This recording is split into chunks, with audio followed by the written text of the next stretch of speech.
Praise the lord. నేటి దిన వాగ్దానము. ఒకప్పుడు ప్రజగా ఉండక ఇప్పుడు దేవుని ప్రజయైతిరి. ఒకప్పుడు కనికరింపబడక ఇప్పుడు కనికరింపబడిన వారైతిరి.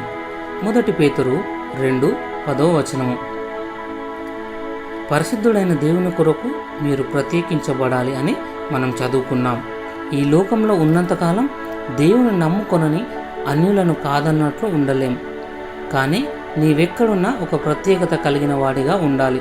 నీ మాట, చూపు, ప్రవర్తనలో ప్రత్యేకత ఉండాలి.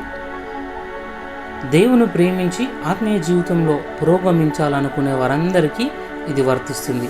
ఏది ఏమైనా తల్లిదండ్రులు పిల్లలకు మాదిరికరంగా జీవించాలి.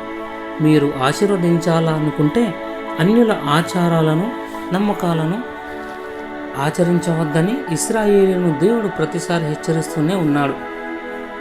ఆయన విడిపించబడిన ప్రజలంగా దేవుడు మనం కూడా అదే పద్ధతిని కోరుకుంటున్నాడు. భారతదేశంలో ఎంతోమంది దేవుళ్ళు, ఎన్నో మూఢనమ్మకాలు ఉన్నాయి. ఉదాహరణకు నల్లపిల్లి ఎదురైతే, ఎవరైనా తుమ్మినా, ప్రయాణమై వెళ్ళేవారు ఇది మంచి శునకం కాదని ఆగిపోతారు.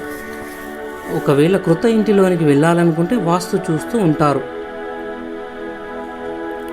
తలుపు తూర్పు వైపు ఉండాలి, వంటగది ఈశాన్య దిక్కు ఉండాలని ఎన్నో చెప్తారు. అలాగే కొందరు ముహూర్తాలను, పెళ్ళిళ్ళు, ఫంక్షన్లు చేసుకునేందుకు మంచి రోజులు చూస్తుంటారు. ఇటువంటి వాటిని మీరు కూడా ఆచరిస్తున్నారా? మీరు అలా చేయకూడదు. ఎందుకంటే మనము ప్రత్యేకించబడిన దేవుని సొత్తైన ప్రజలమై ఉన్నాము. ఇటువంటిని మనము ఎప్పుడు కూడా నమ్మకూడదు. ప్రార్థన.